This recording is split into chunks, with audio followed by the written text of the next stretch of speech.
When you sit down to write a note to someone you love, you usually look for comparisons that capture how they make you feel. You might talk about a summer day or the way the light hits the trees at sunset. But how would you react if that note compared your teeth to a flock of wet sheep? To our modern ears, it sounds less like a romantic gesture and more like a strange joke.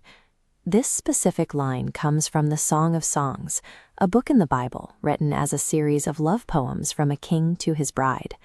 To understand why the king used such unusual imagery, we have to bridge the gap between our world and his. What sounds like a punchline today was actually a high honor thousands of years ago. Once we understand the context of these ancient metaphors, we find a description of love that is incredibly deep and protective. To describe the woman he loved, the king looked to the most impressive sights in his ancient Middle Eastern world. He used the markers of wealth, health, and strength that his people valued most. This explains that comparison of her teeth to a flock of freshly washed sheep. In a world of dust and earth, a sheep that had just been washed was one of the few things that was truly, vibrantly white. By using this image, the king was praising her brilliant white smile. He adds that each has its twin, noting that none of the sheep are alone. In an era long before modern medicine, having a perfectly symmetrical, full set of teeth was a rare sign of health and vitality. He then moves to her hair, comparing it to a flock of goats hopping down a hillside. The goats in this region were famous for their long, dark, and glossy hair.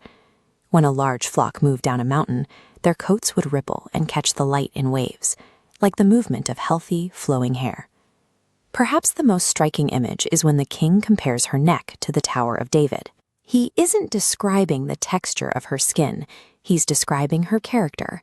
He sees her as a woman who carries herself with dignity, standing tall, strong, and confident.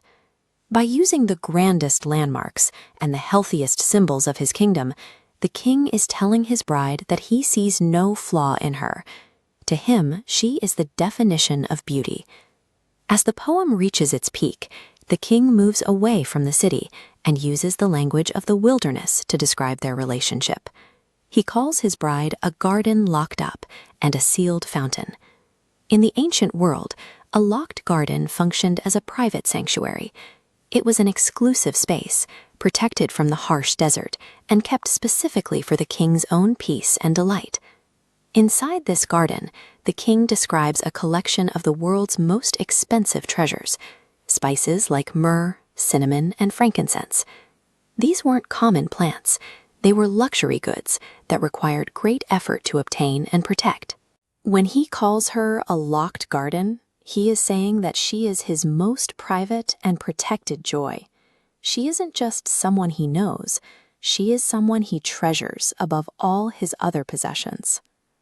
Because the language in this poem is so intense and protective, readers for thousands of years have recognized a pattern. They saw that the way the king delights in his bride mirrors the way the Bible describes God's devotion to his people. The poem suggests that the same delight the king feels when he looks at his bride is the same way the Creator regards you. It takes that locked garden idea and applies it to your life. It suggests that you are seen as a rare and valued sanctuary, kept under God's own protection.